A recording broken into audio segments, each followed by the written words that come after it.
Hello, this is Jefferson Douglas coming at you from Tubelandia. Please like and subscribe to my channel. Today we're going to be talking about Selling England by the Pound by the Peter Gabriel era of Genesis. We're going to be looking at 3 different pressings today. First, this Japanese Repress from 1978. It's on the Nautilus label.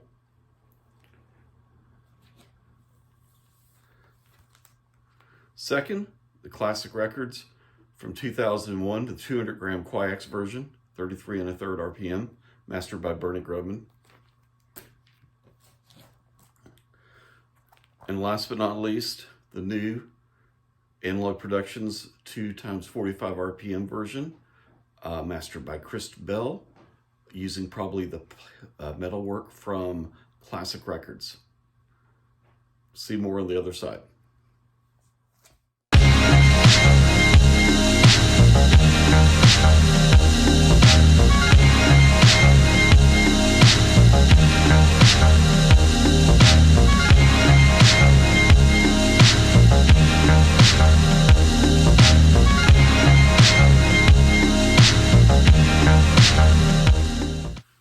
So before we get into the comparisons, we'll just do a brief history on this album. Selling England by the Pound is the next to last album Genesis did with Peter Gabriel in the band. Preceded Lamb Lies Down on Broadway, and didn't have a great reception when it first came out, but over the years it's been considered one of the top prog rock albums of all time. And it just has a nice kind of engaging way throughout it. There's lots of improvised. There's lots of things that are associated with prog rock, like some sweet, kind of medieval style ballads, as well as, kind of in-your-face keyboards, instruments, many notes per measure, coming at you in a variety of different ways.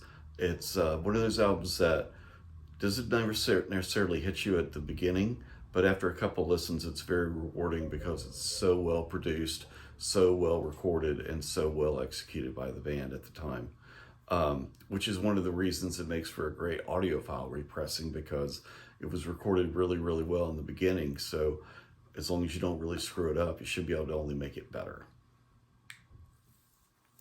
So the first album we're going to compare is this 1978 Japanese Repress. It's on the Nautilus label, and although mine did not have the Nautilus hype sticker, it has great presentation.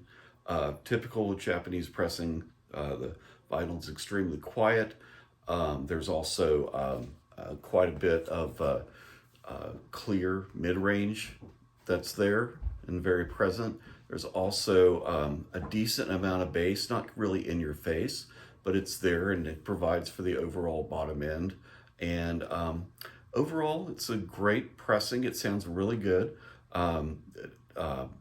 Decent bass, okay dynamics, and okay imaging. It's a great pressing. I didn't have an original Porky UK to compare to, but presumably it's on par or as good as an OG, so I'll give it that. And for the most part, I was really impressed with this. Second version I listened to was the Classic Records 200 gram, which came out in 2001. I have the handy Classic Records hype stick and registration card to get on the catalog and to get into the drawing for a free test pressing every month. I never sit mine in. But back to this. This is the Quiex 200 grams.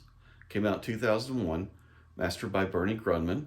And up until the new Atlantic came out, this was the best-selling pressing I had by like an order of magnitude. I mean, the bass is super strong. It's in your face. The imaging is pinpoint and precise. The dynamics are off the chart.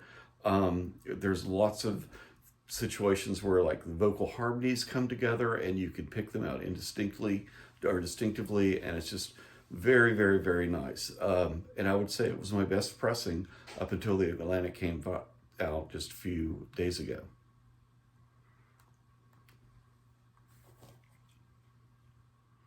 Last but not least, we have the Analogue Productions 2x45 RPM 75th Atlantic Anniversary series. This is cut at 45 RPM.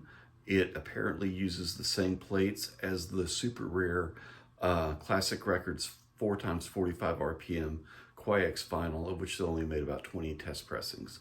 The only real difference is in the dead wax, and then the second disc of the AP, Chris Bellman's initials are in the dead wax, so maybe they recut that side, or maybe they just added his initials to the plate. I believe Bernie Grumman did the original mastering for Classic Records, but since Chris Bellman and Bernie Grumman are all at Bernie Grumman Studios, maybe it's all sort of in-house. But about this pressing, I had high expectations, but I was really expecting, there wasn't much room to go compared to the Classic Records. And boy, was I wrong. I mean, just simply the 45 RPM treatment itself expanded the dynamics. It really brought more heft and oomph to the low range, the low end, and the dynamics up to the high chimes, bells, whatever. Was very sweeping, very incredible.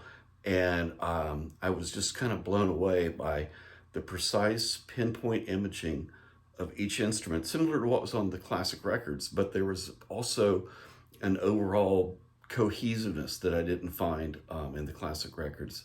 So we could talk about superlatives from now until the cows come home, but this is simply the best version of Selling England by the Pound that you can get right now. And it's a bargain at $60. The Classic Records, the only one I saw on Discogs was around 130, and then I don't think the 4x45 has ever been sold, or at least hasn't been lately on Discogs. So this is the one you want, $60 all day long. And if you're lucky and you get a numbered version, maybe, just maybe, you'll get something cool like 420.